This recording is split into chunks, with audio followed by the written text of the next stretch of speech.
नमस्कार दोस्तों, मैं पायल आपका स्वागत करती हूँ हमारे चैनल पर, जहां आपको कोरोना वायरस और कोरोना वैक्सीन से जुड़ी हर खबर सबसे पहले मिलती है। इसी के साथ हम आज आपको बताने जा रहे हैं कोरोना और कोरोना वैक्सीन से जुड़ी 5 बड़ी खबरें, क्योंकि कोरोना वायरस ने पूरी दुनिया में भयंकर कहर मचाया हुआ है। उसी बीच नए स्ट्रेन ने आकर हालत और नाजुक कर दी है। इसी बीच कुछ अच्छी और कुछ बेहद डराने वाली खबरें आज दिन भर बनी रही। चलिए तो बढ़ते हैं पहली खबर की ओर। भारत में पिछले 24 घंटों में 1,15,736 नए कोरोना केस, 630 लोगों की हुई मौत। दोस्तों, कोरोना मामलों ने भारत में अब तक के सारे रिकॉर्ड्स तोड़ दिए हैं। दूसरी बार देश में एक दिन में 1 लाख से ज्यादा केस दर्ज किए गए हैं।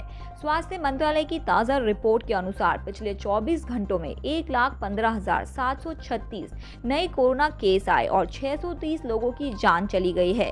हालांकि 59,856 लोग कोरोना से ठीक भी हुए हैं। इससे पहले 4 अप्रैल को 1,03,000 नए कोरोना केस आए थे। आज देश में कोरोना की स्थिति। कुल कोरोना केस 1,28,01,785। कुल डिस्चार्ज हुए हैं 1,17,92,135। कुल एक्टिव केसेस 8,43,473। कुल मौतें 1,66,177। कुल टीकाकरण 8,70,77,474। दिल्ली, यूपी, बिहार, छत्तीसगढ़ समेत कई राज्यों में सख्त पाबंदियां। जाने कहां लगा लॉकडाउन और नाइट कर्फ्यू। दोस्तों, देश में कोरोना महामारी ने एक बार फिर गंभीर रूप कर लिया है। रोजाना कोरोना के मामले नए रिकॉर्ड्स बना रहे हैं। दिल्ली, यूपी, महाराष्ट्र और पंजाब समेत कई राज्य सरकारों ने सख्त पाबंदियां लगा दी है। दिल्ली अब तक 10 बजे से सुबह 5 बजे तक घर से निकलने पर रोक लगा दी गई है। वहीं गुजरात सरकार ने भी 30 अप्रैल तक 20 प्रमुख शहरों में शाम 8 बजे से सुबह 6 बजे तक का नाइट कर्फ्यू लगाने की घोषणा कर दी है। दिल्ली में नाइट कर्फ्यू लागू कर दिया गया। गुजरात सरकार ने 30 अप्रैल तक गुजरात के 20 प्रमुख शहरों में शाम 8 बजे से सुबह 6 बजे तक का नाइट कर्फ्यू लगाने की घोषणा कर दी है। पंजाब के 9 शहरों में रात 9 बजे से सुबह 5 बजे तक नाइट कर्फ्यू लागू है।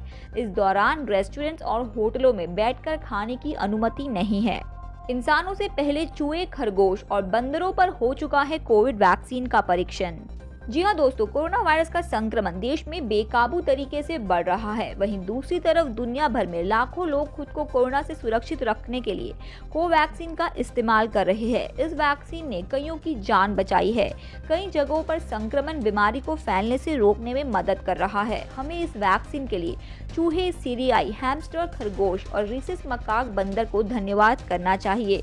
दरअसल चूहे, सीरियाई, हैमस्टर, खरगोश और रीसिस मकाक बंदर ही वो जानवर थे जिन्हें भारत बायोटेक के वैज्ञानिकों द्वारा विकसित किए गए 3 वैक्सीन का सबसे पहला डोज दिया गया था। हालांकि चूहे, खरगोश और सीरियाई हैमस्टर लैब ब्रेड थे, लेकिन कोवैक्सीन उम्मीदवारों के टेस्ट में उपयोग किए जाने वाले रीसिस मकाक महाराष्ट्र के जंगल से पकड़े गए थे। 18 वर्ष से ऊपर के सभी लोगों को लगे कोरोना की वैक्सीन। अशोक गहलोत ने प्रधानमंत्री मोदी से की अपील। राजस्थान के मुख्यमंत्री अशोक गहलोत ने प्रधानमंत्री नरेंद्र मोदी से वैश्विक महामारी कोरोना पर प्रभावी नियंत्रण के लिए 18 वर्ष से अधिक आयु वर्ग के सभी लोगों के लिए टीकाकरण शुरू करने का आग्रह किया है। गहलोत ने मंगलवार रात पीएम मोदी को पत्र लिखकर ये आग्रह किया। उन्होंने प्रधानमंत्री नरेंद्र मोदी से आग्रह किया कि केंद्र सरकार देश में तेजी से फैल रहे कोविड-19 संक्रमण पर प्रभावी नियंत्रण के लिए एकीकृत मानव संचालक प्रक्रिया निर्धारित करे और 18 वर्ष से अधिक आयु वर्ग के सभी लोगों के लिए टीकाकरण प्रारंभ कराए। मुख्यमंत्री बढ़ते कोरोना के आंकड़ों को लेकर चिंतित है और वे प्रदेश के इसकी रोकथाम के लिए किए जा रहे उपायों और व्यवस्थाओं पर नजर रखे हुए है।